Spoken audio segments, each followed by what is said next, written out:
हे जज करणारे जे आहेत ते तेवढ्या कुवतीचे आहेत का हे आपल्याला कळलं पाहिजे. त्यामुळे मी ते घेत नाही एवढं मनावर. अच्छा, तर त्याची कुवतच नाहीये तर त्याच्याशी काय भांडायचं?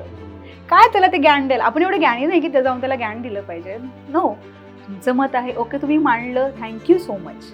हां, पर्सनल लेव्हलवरती खूप जर घुसलं आणि ते माझ्या कलेसंदर्भात आले, माझ्या कलेवर जर टीका केली तर मी इथं बोलते आणि त्याच्यावरती मी बोलले पण त्या कमेंट्सवरती.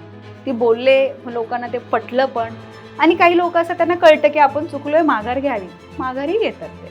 फक्त आपल्याला कळलं पाहिजे कुठं लढायचंय आणि कुठं थांबायचंय आणि प्रामाणिक पाहिजे. चुकलं असेल तरी मान्य केलं पाहिजे, यार हे माझं चुकलेलं आहे आणि ती चूक परत मी करणार नाही. काही कलाकार असे आहेत की ते मान्य पण करतात चूक आहे किंवा काय, पण ते आपापल्याला कळलं पाहिजे की ते नेहमी करत राहतात आणि आपल्याला त्या कॅटेगरीत जायचं नाहीये. आपल्याला चुकलंय, आपल्याला कळलं पाहिजे, आपण ती चूक परत केली नाही पाहिजे आणि आपण चांगल्या मार्गाकडे गेलं पाहिजे, आपल्या कलेला उत्तेजित करत राहिलं पाहिजे.